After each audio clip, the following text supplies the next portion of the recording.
Olá, bom dia! Bom dia você que nos acompanha em mais um Pode Falar aqui na TV A Sua Voz. Hoje, sexta-feira, dia de conteúdo legal no nosso podcast, sempre informativo, sempre diferente. E hoje, mais uma vez, nessa sexta-feira, um conteúdo muito bacana, porque a gente vai falar aqui sobre transplante capilar. Eu aposto que você já ouviu falar. Quem sabe você que sofre com esse problema de queda de cabelo também já pesquisou. E hoje a gente está trazendo um especialista para tirar as nossas dúvidas, o Dr. Leonardo Spencer. Bom dia, doutor. Bom dia, Samara. É um prazer estar aqui para a gente poder tirar um pouco das dúvidas que todo mundo tem sobre isso. É uma cirurgia que termina, suscitando muitas dúvidas. Com então, certeza. assim, eu acho que é muito legal esse bate-papo informal aqui para a gente tentar sanar completamente as dúvidas que todo mundo tem. Isso aí. Doutor, para a gente entender um pouquinho, por que você optou por essa área do transplante capilar? Como que deu essa decisão aí na tua carreira? Eu sou cirurgião plástico de formação, né? A área de transplante capilar, ela não é uma especialidade médica. Entendi. Ela é uma área de atuação, né? Onde as duas principais especialidades que atuam nessa área são os cirurgiões plásticos e os dermatologistas, né? Esses dois são os dois aptos a fazer esse tipo de cirurgia, né? Então, sempre foi uma área que me suscitou, né, muita curiosidade, é uma coisa que a gente vê que cada vez mais os homens estão procurando, né, eles sempre foram vaidosos, mas na realidade antigamente a gente não procurava muito satisfazer essa vaidade. Hoje em dia não, está mais fácil, o acesso está mais fácil, as técnicas de transplante capilar evoluíram muito, então assim, hoje em dia a gente tem muito mais naturalidade, o paciente não parece que fez o transplante capilar. Isso aí faz com que os homens se encorajem um pouco mais. As técnicas estão cada vez menos dolorosas. Hoje praticamente não dói o pós-operatório. O paciente volta às suas atividades o mais rápido possível. Então isso tudo foi encorajando, principalmente os homens. Não que as mulheres não façam também. Sim. Porque a alopecia é um problema, a gente vai até conversar sobre isso, que também afeta as mulheres. Cerca de quase 35% das mulheres podem ter algum grau de perda capilar. Claro que umas menos, outras mais, mas existem casos assim, realmente mais graves de alopécias femininas e se é uma coisa que incomoda os homens, imagina as mulheres. Imagina, né? Então a gente tem, mas o nosso público principal, em torno de 90% das cirurgias de transplante capilar e dos tratamentos clínicos também são feitas nos homens. É a maior procura. Porque cerca de 80% a 85% dos homens vão ter algum grau de perda capilar, né? Uns menos, outros mais. Quem vai dizer isso aí é o DNA, é a herança mesmo, né? Quem vai perder mais ou menos é uma tendência genética. Tá certo. Então, já que a gente entrou já nesse assunto, doutor, qual é a causa dessa perda de cabelo? Primeiro nos homens, depois a gente fala das mulheres. Existem várias causas de alopecia, vamos dizer assim, que é o nome técnico da calvície. Mas a principal, sem dúvida nenhuma, no caso dos homens, é a alopecia androgenética, né? O andro vem do masculino e o genética, porque é o DNA, é a herança, né? Então é uma tendência, não é uma doença, tá? É uma tendência genética à perda de cabelo. A gente tem heranças tanto do lado materno quanto do lado paterno, só que essa herança capilar ela é um pouco mais materna, né? Então a gente sempre o que acontece muitas vezes é que o paciente às vezes chega até no consultório dizendo, meu pai é super cabeludo e eu sou careca. E na verdade tem mais a ver com a mãe. E aí eu digo, como é que são teus tios maternos? Aí diz, os tios maternos são todos sem cabelo. Então assim, é muito mais materna. Não é uma regra 100%, mas é uma tendência genética, onde essa penetrância genética ela é maior da parte materna, né? Então, essa alopecia, o que acontece? A história natural da perda de cabelo nesses homens não é uma queda de cabelo. O paciente não vai observar no travesseiro um monte de cabelos, ele não vai passar a mão na cabeça e vai vir um monte, tufos de cabelo na mão. Não existe. Quando isso acontece, geralmente são outras causas, né? Existem outras causas de perda de cabelo e a maioria dessas outras são não cirúrgicas. Os tratamentos são absolutamente clínicos. Né? E aí a história natural é que esse cabelo ele vai rareando. O paciente diz, eu estou cada vez com menos cabelo, mas não sei onde eles estão indo, porque na realidade eles não estão caindo. O que acontece é uma atrofia desse fio. Quem tem tendência genética à perda de cabelo, uma questão hereditária, a presença principalmente de um derivado da testosterona, que é a 5-dihidrotestosterona, vai causando uma lesão crônica naquele fio e vai atrofiando o fio. O fio vai ficando pequenininho, pequenininho, pequenininho, até chega um momento que ele morre. Então, de fato, ele não cai mesmo? Ele vai atrofiando e tu não observa essa queda, porque ele vai ficando pequenininho e aí ele vai terminando morrendo aquele folículo ali. Enquanto essas unidades foliculares estão morrendo, vamos dizer assim, a gente consegue salvá-las com o tratamento clínico. A partir do momento momento que ele morreu, a gente não ressuscita aquele cabelo. A gente precisa o quê? Colocar cabelo naquele lugar ali. Então, uma coisa que eu sempre digo para os pacientes, isso é uma grande dúvida. O transplante ele é definitivo e ele não precisa mais fazer nada. Eu não quero tomar remédio, eu quero fazer o transplante. Um não substitui o outro. Eles são terapias coadjuvantes, tá? Por quê? O cabelo transplantado, esse não precisa de tratamento, porque esse é um cabelo que não cai. Porque o cabelo dessa região lateral e posterior aqui, ele de uma maneira assim, embriológica, ele não tem receptores hormonais. Então esse cabelo não vai cair com a presença desse DHT, do 5-dihidrotestosterona, que é esse derivado da testosterona, que faz o cabelo atrofiar. Mas os cabelos naturais da região, sim, eles vão continuar atrofiando. Então, assim, a alopecia androgenética ela tem uma natureza progressiva. O paciente tem que ter essa noção. Ele precisa fazer o tratamento clínico para manter aqueles cabelos que ele tem ali e, inclusive, salvar muitos que estão atrofiando e que a gente já não enxerga como cabelo, a olho nu. A gente bota um tricoscópio, que é um equipamento que aumenta até 200 vezes ali a nossa visão do couro cabeludo e consegue observar aqueles cabelos atrofiados, mas a olho nu a maioria deles a gente já não enxerga mais, né? Então esses cabelos têm que ser mantidos, eles valem ouro ali. Não é só o transplante que vai fazer, a gente não vai conseguir colocar uma super densidade da frente até lá atrás com cabelos laterais e lá de trás. Porque o que acontece é uma questão matemática, né? Eu não vou criar cabelos, infelizmente. Esse é um futuro do transplante capilar, clones de cabelo. Existem estudos nessa área, tirar um cabelo da própria pessoa e vamos lá, quantos cabelos a gente precisa? Mapeia a área, precisa de tantos mil cabelos. A gente vai fazer e depois só entra na cirurgia na última etapa, ou seja, só para plantar os cabelos ali, só para implantar. Mas atualmente não temos isso. Então a gente tira cabelo de onde tem e onde são cabelos resistentes, que não tem esse receptor hormonais, e coloca onde não tem. Então a gente está fazendo uma questão matemática. Eu vou diminuir a população de cabelos na lateral e atrás e colocar. Então é uma coisa finita. Tem pacientes que têm mais cabelos para oferecer, tem outros que têm menos cabelos para oferecer. Então essa conversa tem que ser muito aberta com o paciente para dizer, porque às vezes se o paciente tem uma calvície muito grande, e uma área doadora ruim, não tão densa, o cabelo muito fino, às vezes o resultado pode não ser tão adequado. Então a gente precisa sempre expor esse paciente. Não é mágica, é um procedimento cirúrgico, mas na grande maioria das vezes a gente tem respostas muito boas. Às vezes a gente precisa entrar com tratamento clínico antes para melhorar um pouco a qualidade desse cabelo, diminuir a área que precisa de cabelo. Existem várias situações aí. Tudo por análise, né? Tudo, a gente cada caso. Por isso que não é uma coisa que às vezes a gente vê por aí, né? O paciente mandando fotos para a clínica e tal.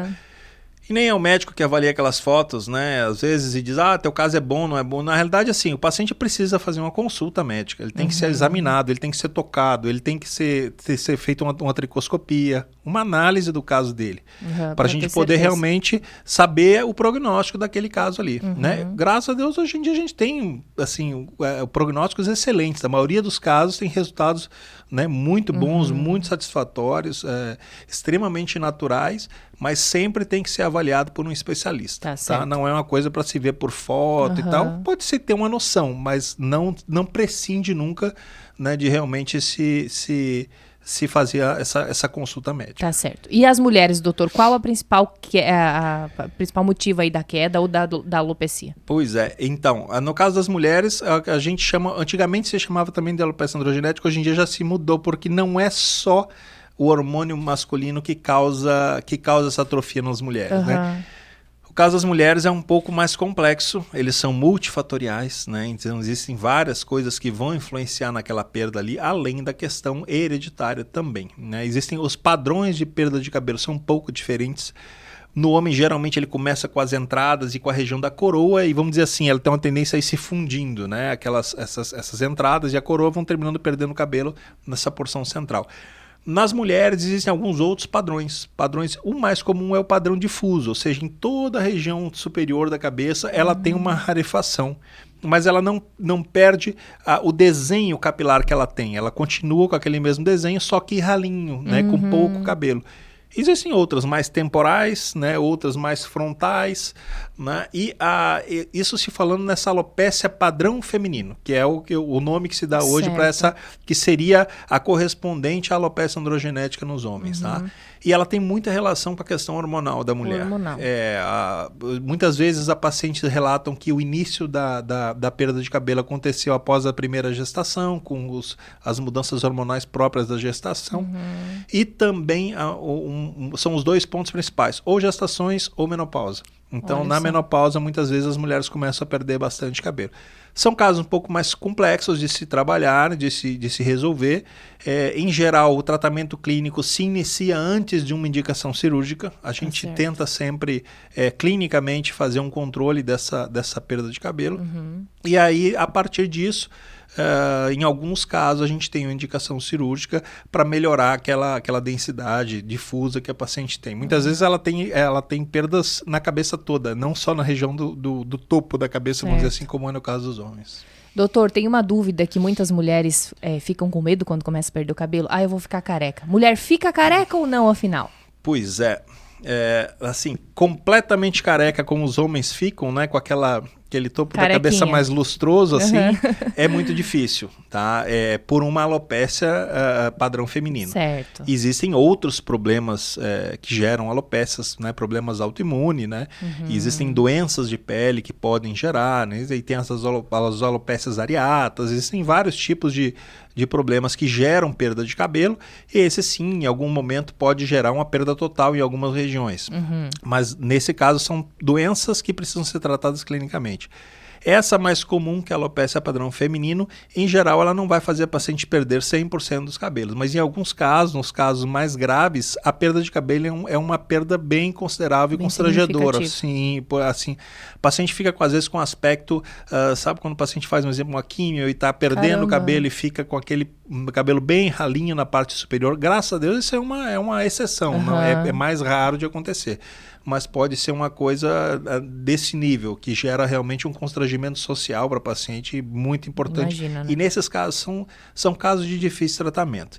Né? Nunca a gente vai dizer assim, não tem como tratar. Sempre a gente tem muitas armas aí para ir tratando, mas são casos que... E uma das coisas interessantes no cabelo é que assim, a cirurgia, tanto a cirurgia quanto o tratamento clínico, eles nunca são resultados imediatos. É diferente quando a gente está com uma dor, toma um analgésico, passa a dor. Está com infecção, toma um antibiótico, vai, né, curar aquilo ali, matar aquela bactéria. No caso do cabelo, tudo são ciclos. Esses cabelos que estão doentes, eles não vão, ou comprometidos, eles não vão voltar a crescer normalmente a partir do momento que a gente começa a tomar um comprimido para aquilo ali.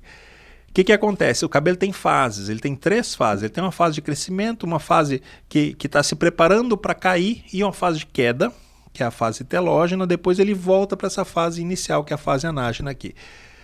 O paciente que está com o cabelo na fase anágena, vamos dizer que é a fase de crescimento, que é onde, por exemplo, ter o cabelo bonito aí, comprido, ele tem anos que está aí já. Então ele pode levar, geralmente, até 6 anos essa fase anágena. As outras 2 são mais curtas. Então, esse cabelo que está comprometido, começou a tomar um remédio, ele não vai ficar normal. A gente tem que esperar esse cabelo cair, então ir para essa fase de queda, e aí ele vai levar, nos homens, entre 3 e 4 meses para voltar a nascer, nas mulheres, entre 5 e 6 meses. É um pouco mais longa essa fase de dormência do bulbo nas mulheres, dessa renovação.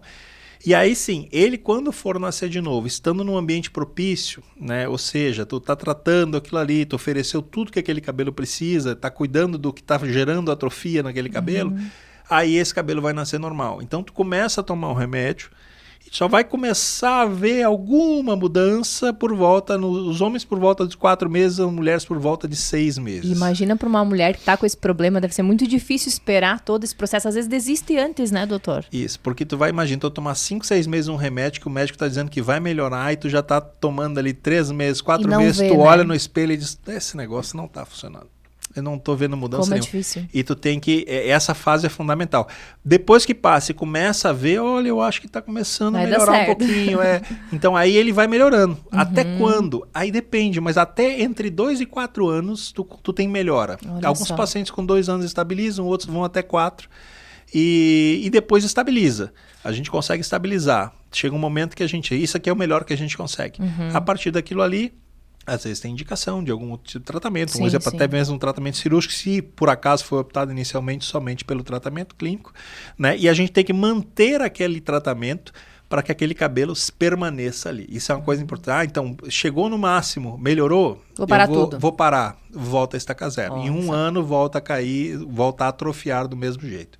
Então, é muito importante o paciente realmente saber que é um tratamento para a vida toda, porque a gente não está tratando uma bactéria e dando um antibiótico para matar aquela bactéria. A gente está impedindo que o DNA expresse lá no corpo o que está escrito. É difícil, né? Então, é uma missão. Enquanto estiver usando a medicação, o que acontece? É uma barreira que está fazendo com que ele não consiga expressar o que é para acontecer. A partir do momento que tu para o remédio, tu tira essa barreira. Ele só vai fazer o que está escrito ali. E assim, doutor, é de lei, se você tem casos de calvície na tua família, você ter também ou não pode acontecer de não ter? Não é, mas assim, a tendência genética ela é forte. Né? Um exemplo, se a gente tem herança familiar materna e paterna, é difícil não ter. É difícil escapar. É difícil não ter. Então já pode acontecer? Pode, abençoado ali, né? Mas é difícil não ter. Já ao mesmo tempo, se tu tem na parte materna, a chance é maior de ter, porque a herança ela é mais importante. Não quero dizer que se na parte materna não tivesse nenhum calvo, e teu pai for calvo, avô, tal, pai do teu pai, tu não possa herdar alguma coisa daquilo ali também. Tanto que a gente tem casos na família mesmo que um irmão tem bastante cabelo, o outro não tem, tá? Mas em geral, a tendência é puxar mais a família materna. E se tu tem calvície bilateral, é muito raro de não desenvolver. Por isso que muitas vezes a gente já começa a tratar muito cedo, até antes de aparecer.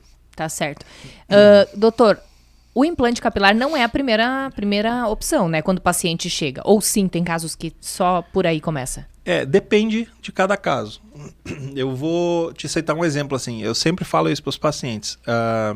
O tratamento clínico, antes do procedimento cirúrgico, eu geralmente uso nos dois extremos. Ou seja, o paciente que tem uma calvície muito leve, que o tratamento clínico pode ser resolutivo e pode não precisar de um procedimento cirúrgico.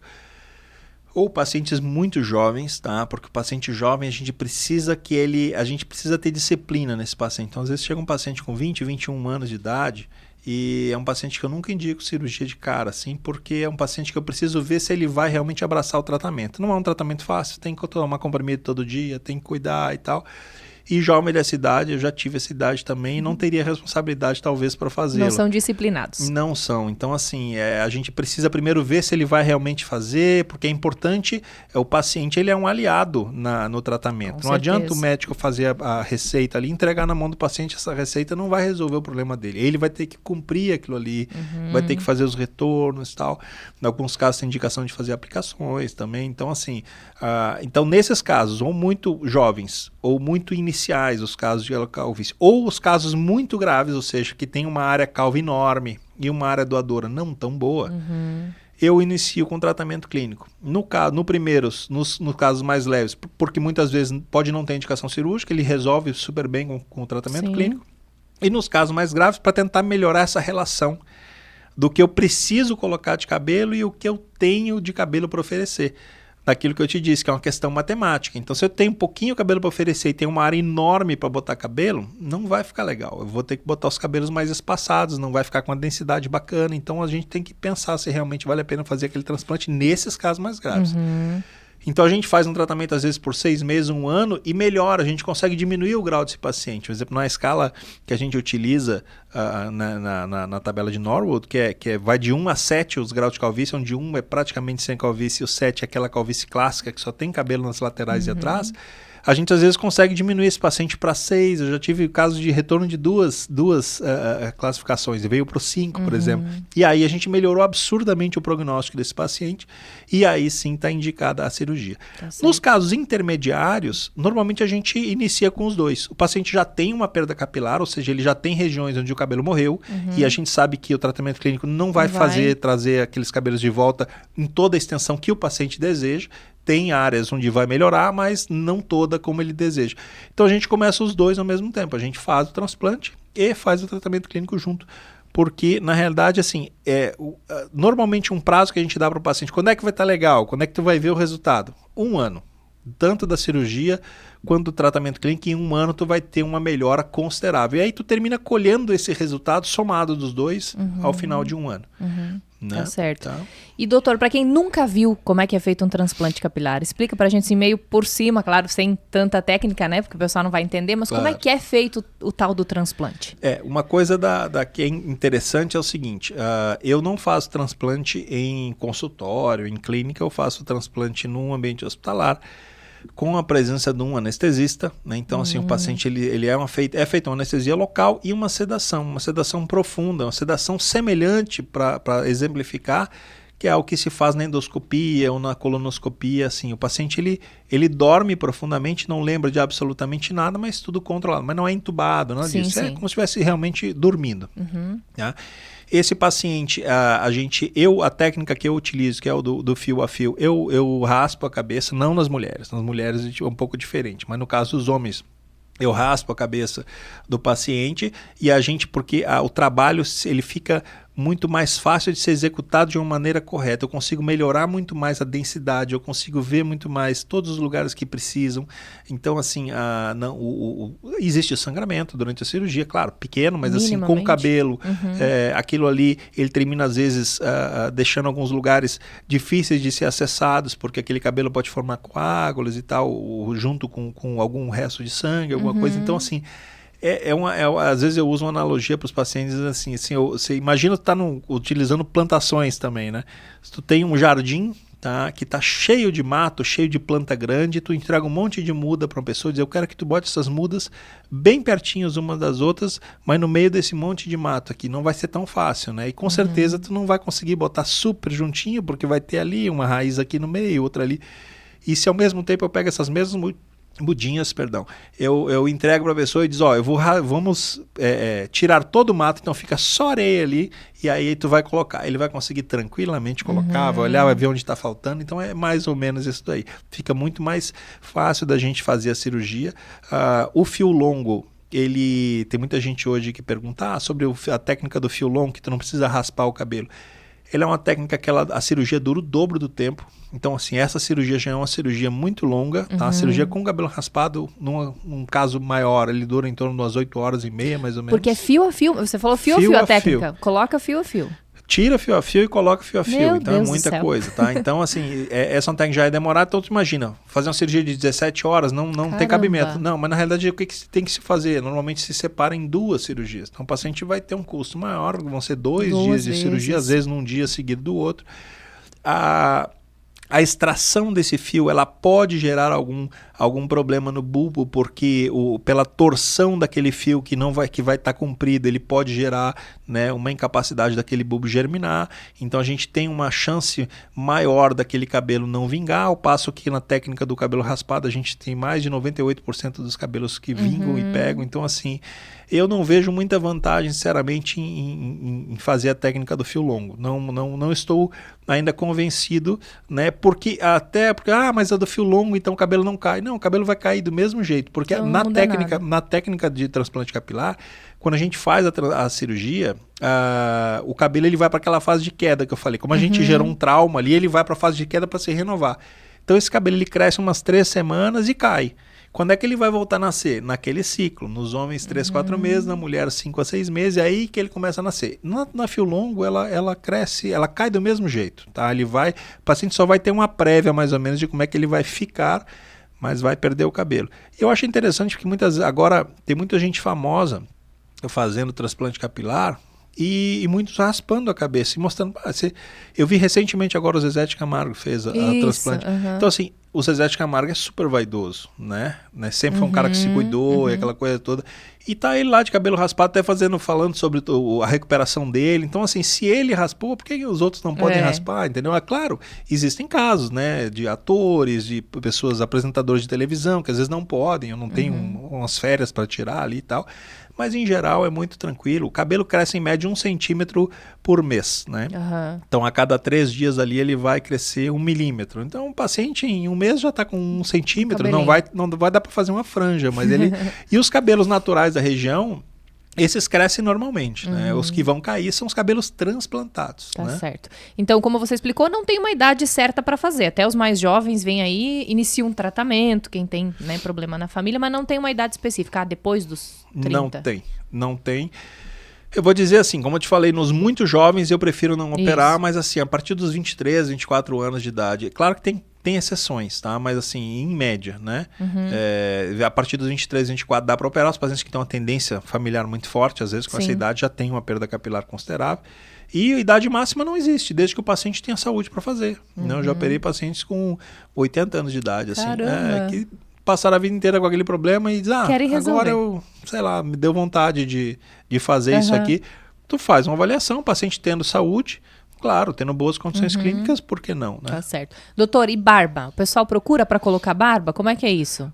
Procura. Hoje tem uma procura um pouco maior porque tá meio na moda barba grande, né? As barbas lenhadoras, aquelas coisas ali e tal. Então, quem tem problemas de falta de cabelo na barba, ele realmente procura.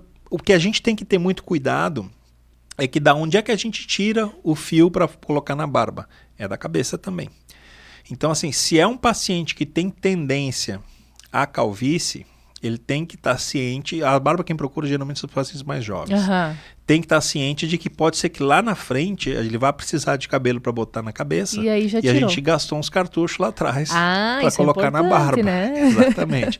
Um paciente que não tem tendência nenhuma, família da mãe cabeludo, do pai cabeludo, a gente olha, examina, vê que é um paciente cabeludo. Às vezes é um paciente mais velho, também tem 35, 38 anos e não tem perda, e a gente sabe que não vai precisar. E se precisar é pouca coisa, então dá para fazer. Mas é uma coisa bem interessante. Cirurgia é difícil de fazer, né? É uma região mais difícil de trabalhar, né? Mais amolecida a pele, né? Então a gente tem que cuidar muito com a angulação dos fios, com a densidade. A densidade da barba ela é um pouco menor do que a densidade da região da cabeça. Né? O desenho da barba é muito importante para não ficar alguma coisa artificial assim. Muitas vezes a gente preenche falhas somente, e outras a gente tem que reconstruir grande parte da região da barba. Bigode é uma coisa bem complexa de se fazer também. Imagina. E o pós-operatório dessas cirurgias, doutor, é tranquilo? O pessoal retorna ao trabalho logo? Como é que é? É muito tranquilo. É indolor, né? Realmente não dói. O que acontece muitas vezes é coceira.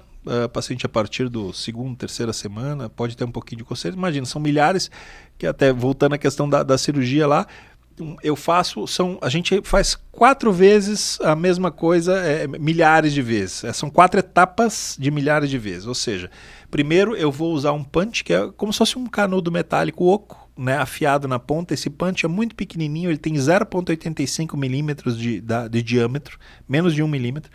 E eu vou furar nessa região da onde a gente está tirando, liberando aquele cabelo. Depois eu tenho que, com a pinça, eu vou sacar aqueles cabelos ali. Então, tudo que tu faz furando, tu tem que fazer sacando. Revisar bem ali para ver se não ficou nenhum cabelo. Depois a gente vai saber quantos milhares de fios a gente tem, unidades foliculares, e eu vou fazer as pré-incisões. Eu faço todas as incisões antes, eu acho que traumatiza muito menos os fios. Né? Então, depois das pré-incisões feitas, então a terceira fase de milhares de vezes aí, colocamos os cabelos dentro dessas pré-incisões. Então são 4 etapas, não tem como ser uma cirurgia muito rápida, porque é muito tempo, né? São muitas repetições, então se está sendo muito rápida, estão pulando alguma etapa, não tenha dúvida coisa disso. Errada, né? Não tenha dúvida disso. Claro, não precisa levar um dia inteiro na cirurgia. Mas mesmo com a equipe, hoje eu tenho uma equipe muito azeitada, muito bem treinada, né? Então a gente, para montar uma equipe, eu e minhas assistentes como essa, a gente leva alguns anos, né? Até o perfil de cada pessoa, né? A equipe tem que saber muito bem o que está fazendo. E a gente consegue fazer uma cirurgia grande aí na faixa de 8 horas e meia, que é um ótimo tempo para uma cirurgia grande. E as menores do FUE ficam em torno de 6 horas. Elas não diferem tanto porque as etapas são demoradas, sabe? Então, para te colher um pouco mais ou plantar um pouco mais, não vai aumentar 10 horas a mais. A gente consegue otimizar, aumenta 2 horas e meia a mais. Mas então é rapidinho a cicatrização no geral ali? Muito rápida, o paciente não tem dor, o paciente em 2, 3 dias já pode voltar. Ele fica com... Eu não boto curativo na área onde recebeu os cabelos, os curativos ficam só na área onde a gente tirou, e ele tira no dia seguinte já. Então, assim, o paciente operou numa quarta, na quinta-feira ele já tira à noite aquele curativo, já fica sem curativo nenhum, né? E edema, inchaço, pode acontecer em alguns pacientes, principalmente se eles voltarem mais cedo para suas atividades, aí como não estão sentindo nada, se mexem um pouco mais, baixam a cabeça e tal. Pode acontecer nessa parte interna dos olhos aqui, geralmente por volta do 4º dia. Esse é o mais comum, né? Mas isso não é uma norma, né? Isso aí acontece em torno de 30% dos pacientes. Tá? E tempo de cicatrização, para dizer, ok, acabou. O que a gente tem que cuidar? Tá? O cabelo vai criar uma casquinha, né? Os cabelos plantados, uma crostazinha. Essas crostas tem que deixar elas quietinhas pelo menos uma semana ali. O paciente não lava o cabelo na parte de cima na primeira semana, né? Ele vai borrifar um soro, né? Um borrifador que a gente oferece ao paciente, e depois do primeiro retorno, aí sim a gente vai começar a orientar ele aí lavando de uma maneira que ele vai soltando essas crostas. Essa primeira semana ela serve muito para aquele bulbo se integrar no novo lugar dele, e aí aquele cabelo, aquela crosta vai conseguir ser solta, né, com movimentos manuais, sem arrancar fora aquele bulbo, tá? Mas nos primeiros dias tem que ter bastante cuidado. Então a gente nota essa formação dessas crostas aí já no primeiro dia de pós-operatório, elas permanecem até mais ou menos uns 10 a 12 dias, aí depois disso essas crostas caem, os cabelos ficam, como eu disse, crescem um pouquinho, ali umas 2, 3 semanas, e caem também. E aí naquela região onde tinham os cabelos, tu só nota que a pele está um pouco mais avermelhada. Isso é normal, é bom quando isso acontece, é sinal de que o organismo está com a neovascularização ali, está levando sangue para uma região onde está precisando, ou seja, os bulbos estão pedindo, né? A gente está aqui agora, precisa irrigar melhor.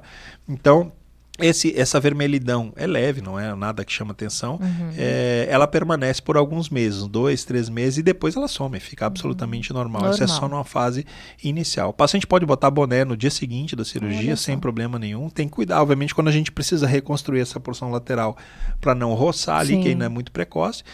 Mas assim, é bem tranquilo. Atividades ele pode voltar de trabalho, 3º dia já pode voltar. Atividades físicas mais leves eu peço 1 semana, mais pesadas 2 semanas. Mas também, coisa rápida. E só 1 mês para ir para a praia, por exemplo, para uma lancha, para uma praia, para uma piscina, aí 30 dias. Tá certo. A gente está vendo, doutor, uma certa popularização desse tipo de cirurgia. Uma vez a gente lia assim, que os famosos iam para fora do país para fazer, e hoje a gente já está vendo muito. Aqui em Pinhalzinho mesmo o senhor opera aqui no hospital, né? Isso. Você acha que isso está ficando mais popular, mais acessível? Como é que você vê isso? A questão é que a gente existia aquela coisa da fantasia da Turquia, né? Todo mundo ia para Turquia, exatamente. Exato, é porque assim, a Turquia, o governo inclusive subsidiava muita coisa, né? E investiu muito nessa área. Então na Turquia é que acabou popularizando a técnica do FUE, que é essa técnica do FUE, que já existia, né? As primeiras descrições científicas, elas datam de 2002, 2003, ou seja, já tem tempo. Sim. Mas elas nunca vingaram muito. E na Turquia acabou virando esse boom, né? E houve uma publicização muito grande disso.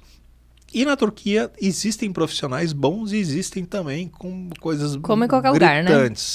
Em algumas coisas, em Istambul, às vezes, assim, é uma coisa que chama atenção. Quem vai a Istambul, tu vai num restaurante à noite, certamente mais de 50% das mesas tem alguém com curativo na cabeça que foi lá fazer transplante capilar. Ou então, tu voltando num voo de Istambul pro Brasil, um monte de cabecinha com curativo também. Então, assim, é um negócio que chama atenção. E lá tem desde bons profissionais até coisas espetaculosas, assim, tipo tu passar na frente de uma loja e tem um vidrão assim para fora e tu enxergar os biombos com pessoas sendo operadas ali, entendeu? Nossa. É uma coisa meio assim, parece linha de produção. Não são médicos operando, né, nesses casos, né, são técnicos operando ali. Então, eu já peguei alguns casos que operaram lá com problemas de difícil solução. Então, a gente lá tem um problema da língua, do acesso ao médico que tu não vai ter, né? Então, assim, eu queria falar com o médico, é uma complicação, da distância, como é que eu faço? Eu vou ter que ir lá de novo para ver e tal. E o que acontece? O Brasil tem excelentes cirurgiões capilares, né? Então, a gente tem profissionais de alto gabarito no Brasil todo e que oferecem resultados excelentes e quer dizer, são brasileiros que estão falando a mesma língua que o paciente, que o paciente fica são com o celular, né, do médico, tu vai voltar no teu retorno, tu vai ter toda a tua assistência no pós-operatório. Então isso aí acabou fazendo com que visse que não existia essa coisa, eu vou para a Turquia porque lá é melhor. Isso já não existe mais. Agora depois começou, eu vou para a Turquia porque lá é mais barato. E aí eu vou, aproveito, passeio de balão na Capadócia, volto e ainda pago a mesma coisa que eu pagaria aqui. Isso já não é mais assim. A Turquia não está com a economia tão boa, o dinheiro deles desvalorizou muito e aí o que acontece é que hoje em dia não está mais tão barato para fazer isso lá. E tu corre o risco de brincar de roleta russa, de parar na mão de um grupo que faça um marketing forte, mas que não tenha um bom médico que te ofereça qualidade no pós-operatório. E aqui é diferente, aqui tu já vai ser referenciado, aquela coisa, tu vai perguntar para um médico quem é que tu indica para fazer isso e tal. Então isso é uma coisa, essa eu considero fundamental, né? Segurança, né? Tu tem que saber quem é que está te operando, se tem formação para aquilo ali, né? Se outras pessoas que foram operadas por aquele médico, então isso é fundamental. Então hoje a gente realmente, no Brasil, a gente via muito paciente sair. Hoje em dia é muito pouco porque a gente consegue oferecer um serviço de qualidade aqui e com essas grandes vantagens, além da qualidade, né, o acesso ao médico, ao profissional, o pós-operatório, tudo isso daí, então é muito importante. Tá certo.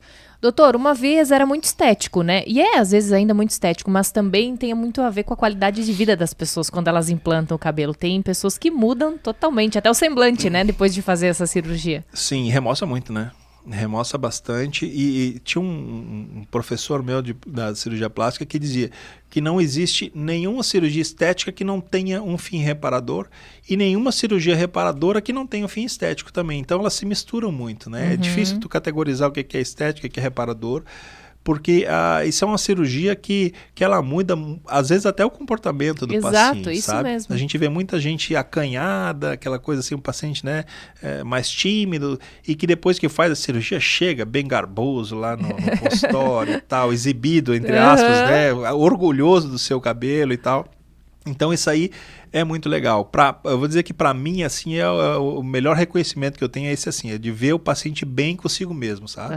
E muda muito. E muda muito. Eu vou te dizer que faz um bem para o paciente e para quem convive com ele. Não tenha dúvida disso. Isso aí vale para tudo, né? Na cirurgia plástica como um todo, para as mulheres também, para os casais. Isso tudo é muito legal. É verdade. Teve algum caso que te marcou bastante, que você lembra assim, que deu uma transformação bem legal e você disse, poxa, olha que bacana, eu participei disso? Olha, tem vários casos que são legais, né? Mas eu acho assim que os casos que a gente tem que são provenientes às vezes de acidentes, algumas coisas desse tipo, são os mais marcantes, né? Os casos dos pacientes, já tive alguns pacientes criança que a gente precisou fazer por sequelas de queimadura, né? Ou então escalpelamentos, né? Por tração de cabelo que acabou perdendo, e aí tu precisa enxertar a pele, e aí aquela região onde tu enxerta a pele não nasce cabelo. A gente precisa fazer, aí não é um transplante capilar muito simples, né? A gente precisa antes preparar essa área para poder receber cabelo. Na sequência, tu fazer testes para ver se aquele cabelo vai vingar ou não. E muitas vezes, aí na sequência, sim, fazer um transplante capilar. Mas essas são as que mais chocam. Mas eu vou te dizer que, assim, histórias bonitas e legais de transplante capilar a gente vê todo dia no consultório. São muito legais. As mulheres são muito gratas, sabe? Os homens também, mas as mulheres, como a gente no começo da conversa falou, que isso é uma coisa que incomoda os homens, imagina as mulheres. Então, quando a gente tem uma melhora nesses casos mais graves, a gente fazendo o tratamento, fazendo a cirurgia, tu não consegue 100% de melhora, mas tu consegue 40%, 50% de melhora. O grau de satisfação que elas têm, assim, é uma coisa que realmente emociona. Que legal. Então, doutora, a dica é procurar um bom profissional, né? Se informar direitinho que vai dar tudo certo. Vai dar tudo certo, com certeza. Tá bem. Obrigado pela sua participação, por dividir um pouquinho aí com a gente. Eu que agradeço. Tá certo, pessoal? E aí, gostou do conteúdo? Então, sexta-feira que vem tem mais aqui na TV A Sua Voz, no Pode Falar. Até a próxima!